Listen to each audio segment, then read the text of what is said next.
Noong unang panahon, sa isang malayong lugar, may isang batang lalaking nagangalang Onggi. Si Onggi ay isang tamad na bata. Isang umagang katatapos ng malakas na ulan, tinawag si Onggi ng kanyang lola. Onggi, apo! Itanim mo ang mga butong iyan, sabi ni Manang Magda habang naglilinis ng bulak sa bilao. Ang mga butong iyan ng halamang bulak, diyan mga galing ang iyong magiging damit. Manang Magda, pagkatapos may itanim ng mga buto, magkakaroon na ba ako ng damit? Hindi pa, Onggi. Kailangan tumubo muna ang mga buto. Pagkatapos tumubo ang mga buto, magkakaroon na ako ng damit? Hindi pa. Kailangan diligan at alagaan mo na ang mga punla upang lumaki sila. Kapag lumaki na ang mga punla, may damit na ako? Hindi pa. Kailangan mamulaklak at mamunga muna ang mga halaman. Kapag namunga na ang mga halaman, may damit na ba ako? Ganoon ba? Hindi pa, Onggi.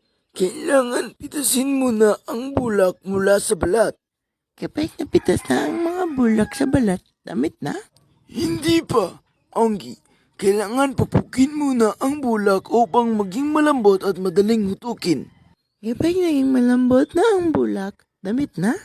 Naku, Onggi. Kailangan ikirin muna ang bulak para maging sinulid. Kapag naging sinulid na ang bulak, damit na ba? Hindi pa, Onggi. Kailangan nabihin mo na ang sinulid para maging tela. Kapag naging tela na ang sinulid, damit na ba? Ano ka ba, Onggi? Kailangan tabasin at tahiin muna ang tela bago maging damit. Ay, ang dami pa palang dapat gawin bago maging damit ang butong iyan. Kailan mo ba itatanim ang mga butang iyan, Onggi? Saka na lang. Manang Magda, baka matanda na ako ay hindi pa rin nagiging damit ang mga butong iyan. Maglalaro na lang muna ako. Patugan! Sa gubat ka dapat tumira! Inahambalos ni Manang Magda ang bilao ng bulak kay Onggi. Ibinato rin niya rito ang patpat na ginagamit sa wagpukpok sa bulak. Isang kakatuwang kaganapan ang sumunod na nangyari. Dumikit ang bulak sa buong katawan ni Onggi. Ang patpat ay tumusok sa kanyang puwet at anuman ang gawin niya ay hindi niya mahugot ang iyon. Tumakbo si Onggi hanggang makarating siya sa gubat.